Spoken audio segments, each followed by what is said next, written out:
మొదటి రోజు పార్టీ ఫిరాయింపు ఎమ్మెల్యేల విచారణ ముగిసింది. ఇవాళ ఇద్దరు ఎమ్మెల్యేల విచారణ జరిగింది.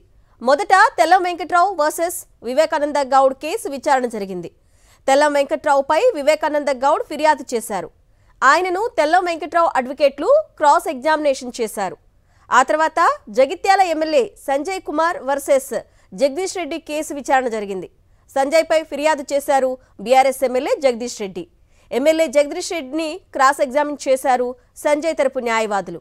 విచారణ ముగియడంతో అసెంబ్లీ నుంచి వెళ్లిపోయారు స్పీకర్ గడ్డం ప్రసాద్ కుమార్.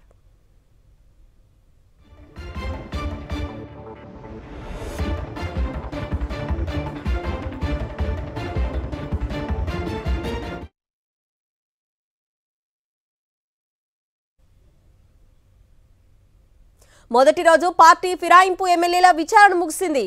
ఇవాళ ఇద్దరు ఎమ్మెల్యేల విచారణ జరిగింది.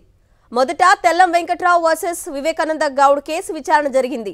తెల్లం వెంకట్రావుపై వివేకానంద గౌడ్ ఫిర్యాదు చేశారు. ఆయనను తెల్లం వెంకట్రావు అడ్వకేట్లు క్రాస్ ఎగ్జామినేషన్ చేశారు.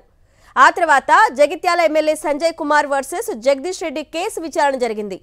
సంజయ్పై ఫిర్యాదు చేశారు BRS MLA Jagadish Reddy. MLA Jagadish రెడ్డిని క్రాస్ ఎగ్జామిన్ చేశారు సంజయ్ తరపు న్యాయవాదులు. విచారణ ముగియడంతో అసెంబ్లీ నుంచి వెళ్లిపోయారు స్పీకర్ గడ్డం ప్రసాద్ కుమార్. ఎమ్మెల్యేల విచారణకు సంబంధించిన అప్డేట్స్ మా ప్రతినిధి రాకేష్ అందిస్తారు. రాకేష్, పార్టీ ఫిరాయింపు ఎమ్మెల్యేల కేసు విచారణను కొనసాగిస్తున్నారు స్పీకర్ గడ్డం ప్రసాద్. గతంలో 4 ఎమ్మెల్యేలకు సంబంధించి విచారణ పూర్తి చేయగా మరొక 4 ఎమ్మెల్యేల విచారణను ఈ రోజు నుంచి ప్రారంభించారు. ముఖ్యంగా అది సంబంధించి జగిత్యాల ఎమ్మెల్యే సంజయ్ తో పాటు భద్రాచలం ఎమ్మెల్యే తెల్లం వెంకట్రావుకు సంబంధించిన ఇద్దరు ఫిరాయింపు కేసు విచారణ ఈ రోజు కొనసాగించారు. ఇద్దరు పైన పిటిషన్ వేసిన ఎమ్మెల్యేలు జగదీష్ రెడ్డి అలాగే వివేకానంద గౌడ్ ఇద్దరిని కూడా ఈ రోజు తెల్లం వెంకట్రావు అలాగే సంజయ్లకు సంబంధించిన ఇద్దరు న్యాయవాదులు కూడా ఈ ఇద్దరు ఎమ్మెల్యేలను క్రాస్ ఎగ్జామినేషన్ చేస్తారు. ఇద్దరి వాదనలు విన్న స్పీకర్ అభిప్రాయాన్ని తీసుకోవడం జరిగింది. రేపు పోచారం శ్రీనివాస్ రెడ్డి, ఆర్కే పూడి గాంధీలకు సంబంధించిన ఫిరాయింపు ఎమ్మెల్యేల కేసును విచారించబోతున్నారు. వీరిపైన బీఆర్ఎస్ నుంచి వేసిన పిటిషనర్లను రేపు పోచారం శ్రీనివాస్ రెడ్డి అలాగే ఆర్కే పూడి గాంధీ తరపు న్యాయవాదులు క్రాస్ ఎగ్జామినేషన్ చేస్తారు. రేపటితో మొదటి దశలో క్రాస్ ఎగ్జామినేషన్ పూర్తవుతుంది. దీంతో ఈ నెల 13, 12న మరోసారి ఈ 4 ఎమ్మెల్యేలకు సంబంధించి విచారణ కొనసాగిస్తారు. అప్పుడు ఫిరాయింపు ఆరోపణలు ఎదుర్కొంటున్న ఈ 4 ఎమ్మెల్యేలను పిటిషన్ దాఖలు చేసిన ఎవరైతే బీఆర్ఎస్ ఎమ్మెల్యేలు ఉన్నారో వారి తరపు న్యాయవాదులు రివర్స్ క్రాస్ ఎగ్జామినేషన్ చేస్తారు.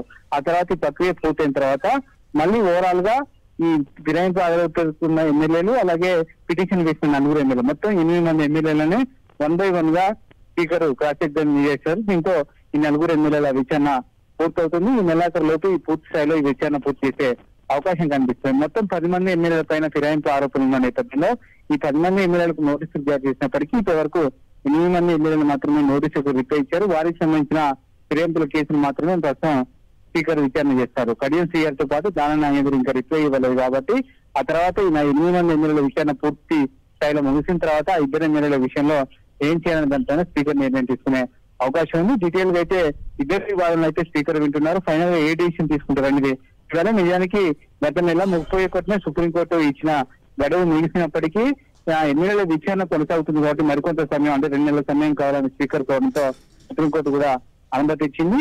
వచ్చే నెల 31 వరకు కూడా సమయం ఉన్న నేపథ్యంలో ఆలోపు ఈ విచారణ ప్రక్రియ ముగిసే అవకాశం ఉంది. Okay Rakesh, thank you.